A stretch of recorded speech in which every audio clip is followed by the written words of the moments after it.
M&M Show. I just wanted to tell you that we're having a slow day because I am on my treatment and I'm talking very slowly, and I don't mean to, but that's the way things go. We wanted to introduce our guest for the day. His name is Rob Hine, and he's going to tell us about paintball. This is a very exciting and sometimes annoying sport around my neighborhood, and we do have an audience, and we'll be talking to our audience later, and there's some of the kids that do play paintball in our neighborhood. Anyway, we are also going to do a history of the Oreo cookies, and we need Scott, our chef, to come over here, and this is going to be our chocolate review for the day. So Scott, whenever you can come out here, we'd appreciate you getting yourself out here to talk to us about cookies. And I hear him coming right now. Here he is. Scott! Yay, Scott! By the way, would anyone like an Oreo shake? Hey, Oreo shakes are good. Okay. Okay. Do you know Oreos came out the same time the Titanic did?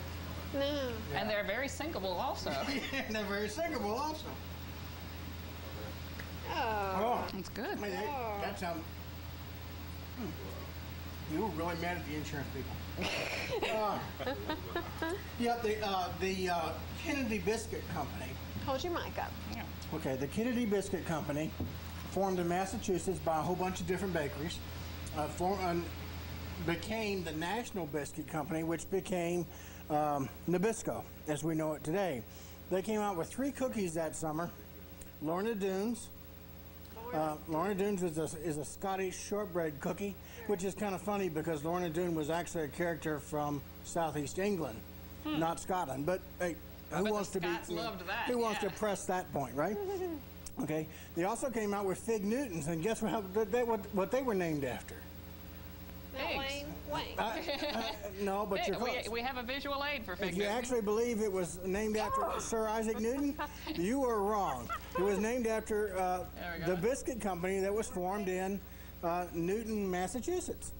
And this is where Fig Newtons came from. Could we have a tight shot? Hey, George, what do you think? Anybody tight shot? Actually believe that those could have existed in 1912.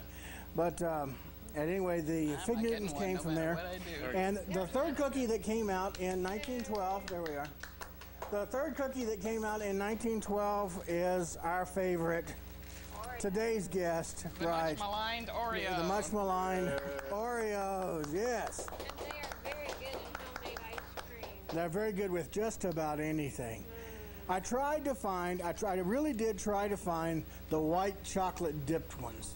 But I found out that's just a holiday item, and they just came out around Christmas.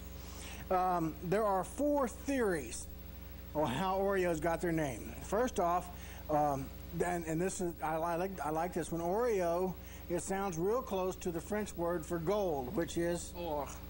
right, Or. like she said. And Otherwise known as OR. Or. And the original package, by the way, was black and gold.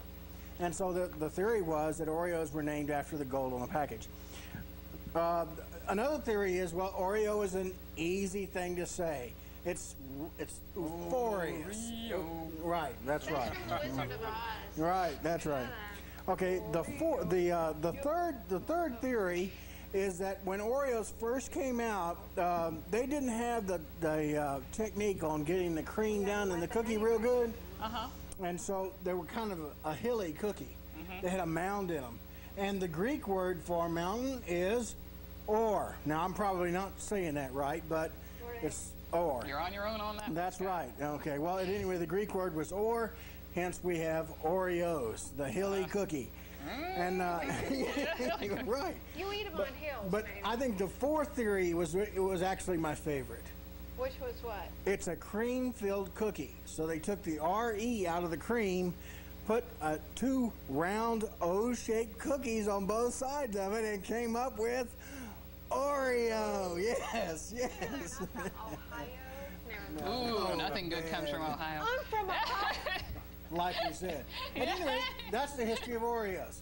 And Oreo is probably one of the most staple cookies we have in the United States. That's why I have a metal hammer and you have the rubber Everybody eats the middle of an Oreo first, which takes me to one of the worst things that Nabisco Company has done, and that is come up with colored Oreos. Why is that We have bad? orange ones. We have red ones. We have blue ones. They look kind of scary. Yes. I don't want to eat that red-looking cream stuff, you know? Why not? I don't know why. Where sorry. it's been. Or when it's blue, you know? Well, you know, there's certain commercials that use blue to illustrate different things, Oh, you know? yeah. Smurfs. They squash Smurfs. And No, that's not what I I'm thinking probably of. shouldn't say that But on never the mind. Okay. Yeah. So that's They're what even Oreos pretty came good from. mashed, yeah. So now you have your history lesson today. they could Thank do you, pregnancy Scott. tests. I'll go back to the control room. I don't blame you. It's kind of dangerous. It's going to out get there. dangerous in here today. Yeah. I don't know what's worse, the beginning of the show or the ending, because I've already looked at the script. You're probably the only one, Scott. But thank you. Okay. Okay. We'll put his mic Mic- on the shelf back here. All righty. We might need it later. He Okay. turned it off. We hope we Very turn good. it back on. Okay. Can we get a shot of that picture over there while we're working on something else? I have a picture of my son. He's 22 today. And I have a baby picture, so he's going to be terribly embarrassed You wanna when he move sees things? this. But whenever we get that set, you can go to that. And Do you need Rob, Okay. And Rob is going to set up his display. yes, and we also gonna have move to some one side so footage he that can we're do going to that. go to. Do we have that yet? Well, first we got to get the shot of your son. Yeah, I know. His name is Paul McCormick III, and he graduated from Carver High School. He is at Forsyth Tech now, and he works for AMP.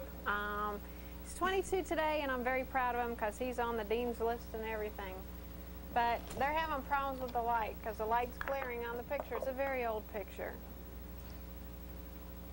Okay, there we go. There's Paul W., and he's going to be really embarrassed. We lived in Texas whenever that was taken, and he was a very sweet kid. Everyone thought he was a little girl because he was so cute. Enough of that. He's going to really be mad at me. We can go. Didn't he have to drive you home after this? No, but he had to drive. I had a flat tire today, and he had to take my tire to the shop, which they assured me was going to be done before the show